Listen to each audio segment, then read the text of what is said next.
It is March 10, 1967. Somewhere above the jungles of North Vietnam, an F-4 Phantom fighter jet has just run out of fuel. Both engines are dead. 30,000 pounds of metal is falling out of the sky in complete silence. Below them lies the most heavily defended airspace on Earth. Ejecting here doesn't mean rescue, it means capture, brutal interrogation, years of torture inside the infamous Hanoi Hilton prison, if they survive the landing at all. But the pilot flying right behind them, Captain Bob Pardo, refuses to leave his wingman behind. In a split-second decision that defies every law of aerodynamics and every page of the military flight manual, Pardo maneuvers his own multi-million-dollar fighter jet directly beneath the crippled aircraft and presses his windshield against its dangling steel tailhook. He is physically pushing a dead aircraft through the sky at 300 miles per hour. The strain is tearing his own jet apart. His left engine catches fire. The fractured glass inches from his face creeps closer to shattering with every mile. He has nearly 88 miles to go before reaching safety. 4 men's lives depend on him not letting go. This is the completely insane, absolutely true story of Pardo's push. To understand what Bob Pardo did, you first have to understand the aircraft he was flying. The McDonnell Douglas F-4 Phantom II was the most powerful American fighter of the Cold War era, a beast of a machine weighing up to 60,000 pounds fully loaded. Pilots respected it, but nobody called it elegant. It didn't glide, it didn't soar, it punched through the sky on the sheer brute force of its twin General Electric J79 engines. Cut the engines, and the Phantom fell like a stone. It was a machine built entirely on thrust, and without it, it was nothing but an expensive coffin. On March 10th, Captain Bob Pardo, flying with First Lieutenant Steve Wayne in the back seat, was leading a strike mission alongside his wingman, Captain Earl Aman and First Lieutenant Robert Houghton. Their target, the Thai Nguyen steel mill, located just 35 miles north of Hanoi. It was one of the most strategically vital and most savagely defended targets in all of North Vietnam. The sky over Thai Nguyen was a wall of radar-guided flak, surface-to-air missiles, and MiG fighters. Every pilot who flew there knew the odds. During the bombing run, Aman's F-4 took a devastating hit from anti-aircraft fire. Shrapnel tore through his fuel tanks. He managed to release his bombs on target, but the damage was catastrophic.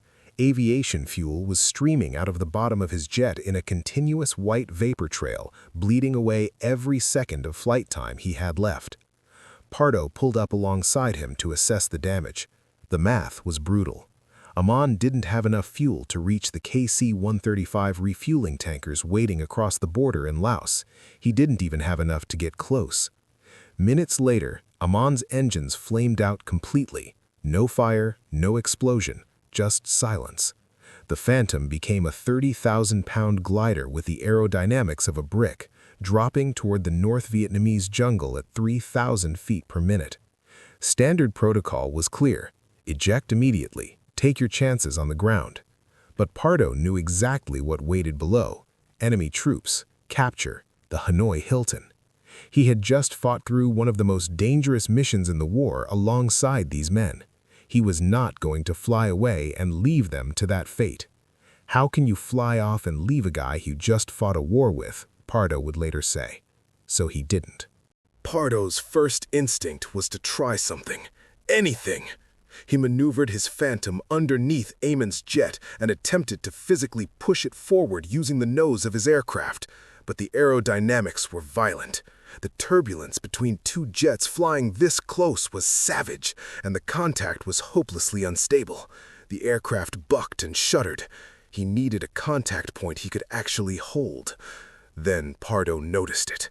Aman's tailhook, a heavy steel hook designed to catch arresting cables on aircraft carrier decks, was hanging down from the tail of the jet. It was a contact point.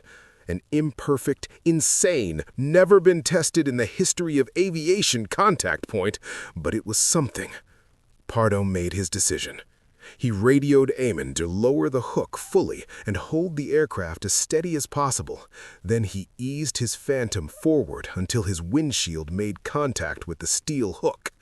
The moment of contact was unlike anything Pardo had ever felt in a cockpit. The force was transmitted directly through the airframe, through the windshield, into the nose, into every bolt and rivet of his aircraft.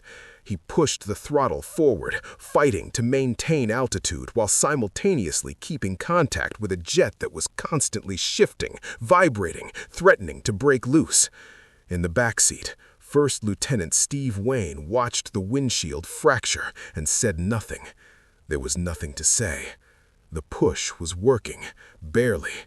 Pardo was decelerating Aman's fall, buying precious altitude and distance, but the cost was staggering. His own aircraft was consuming fuel at a catastrophic rate, pushing 60,000 pounds of dead weight through the air required everything his engines had.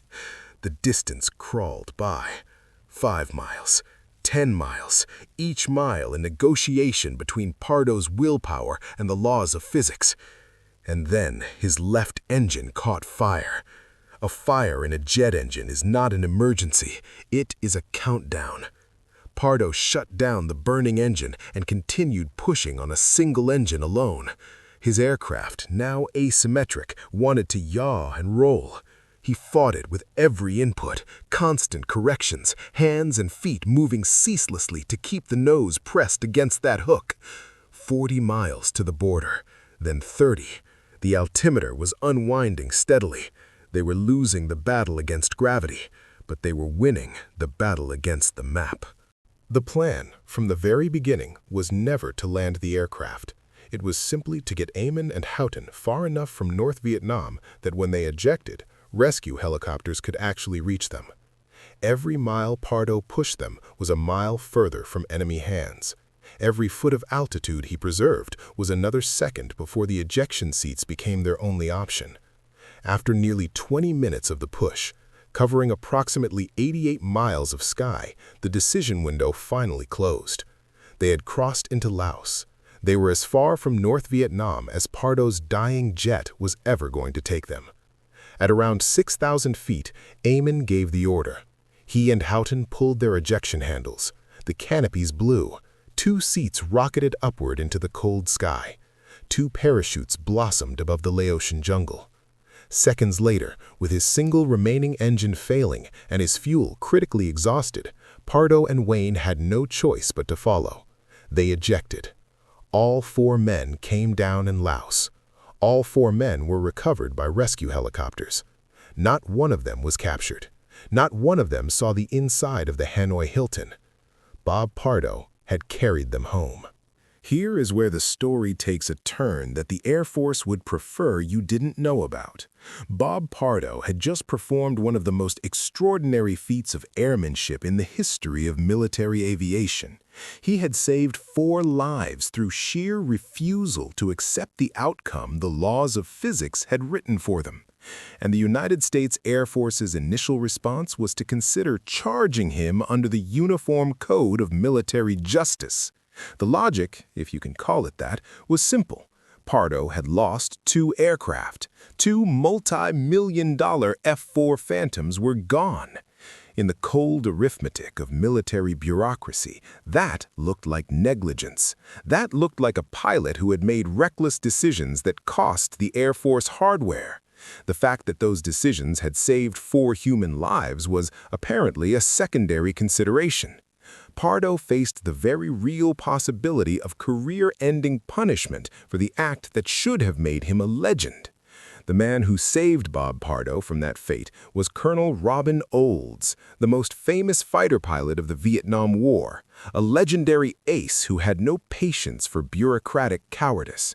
Olds went to bat for Pardo, arguing to command that what had happened over North Vietnam was not negligence, it was extraordinary valor under impossible conditions. The charges were dropped, but recognition, that was still a long way off. For 22 years, Bob Pardo received nothing, No medal, no formal recognition, no official acknowledgement that what he had done was anything other than a pilot's routine decision. The story was known inside the fighter pilot community, whispered, admired, passed down, but officially it didn't exist. It wasn't until 1989 that the United States Air Force finally awarded Bob Pardo and Steve Wayne the Silver Star for what they had done on March 10, 1967.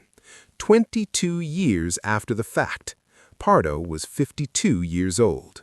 Today, Pardo's push is taught at fighter pilot training programs as a case study in airmanship, decision-making under pressure, and the absolute limits of what an aircraft and a human being can actually do when the only alternative is unacceptable. It is studied not just for the technique, which was improvised entirely in the moment and exists in no flight manual on Earth, but for the mindset, the refusal to accept a predetermined outcome, the willingness to take personal destruction as a valid trade for saving the people flying next to you. Bob Pardo passed away in December 2023 at the age of 86. He was, until the end, matter-of-fact about what he had done. He didn't frame it as heroism. He framed it as obligation, the only acceptable response to a wingman falling out of the sky next to you. The Air Force waited 22 years to call it valor. Every pilot who has ever heard the story called it something simpler. They called it what every person who has ever refused to leave someone behind already knows it to be: the right thing to do. How can you fly off and leave a guy you just fought a war with? Captain Bob Pardo, March 10, 1967.